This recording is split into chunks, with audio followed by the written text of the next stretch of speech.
با نام خدا یاد خدا. سلام دوستان عزیز، من حکیمی هستم از فرانسه. خوش آمده به برنامه نعمتی دیگری ما. خدا کنه در هر گوشه دنیا باشید. پیش از همه صحت و سلامت و دور از تشویش‌های روزگار. دوستان عزیز، میخوام در این برنامه ویژه ورزشی شما را ببرم به سیر یکی از همسایه کشورهایی که خیلی هم زیبا و دیدنی است. این دولت ازبکستان.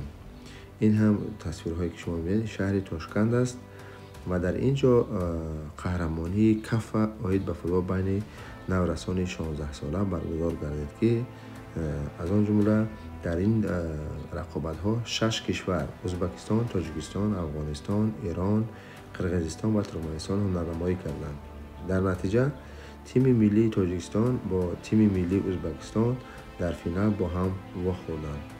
در این فینال خیلی هم بازی ها شوق‌آور گذشت، خیلی هم شدید و پرتلاطم، اما تاجیکستان کامبک کرد، یعنی با یکی از گل‌های بهترین خود سزاوار جای اول گشت و قهرمانی کف را به دست آورد. و چون شما در تصویرهای خود مشاهده دارید، این هم رفت بازی فینالی بین ازبکستان و تاجیکستان است که در اول بازی به حساب 2-2 ختم می شود و می روند بازی به وقت ایلاوگی و در وقت ایلاوگی به حساب 3-3 می شود و در آخرین دقیقه های بازی تاجیکستان مشرف می گردد به زدن گل چهارم. به این ترتیب 4-3 به فایده تیم تاجیکستان این بازی ختم می گردد و تاجیکستان قهرمانی بازی های کف می گردد. دوستان، بازی های کف یعنی چی است؟ در این بازی ها در این قهرمانی چون پیشتر گفتیم دولت های آسیای مرکزی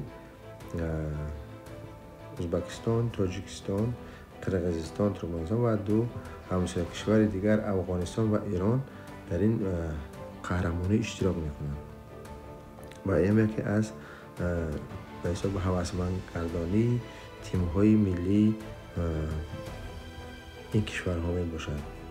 خب دوستان، دیگه پرحرفی نمیکنیم، دیگه بریم با هم تماشا کنیم چند لحظاتی آخر این دیدار بینی را.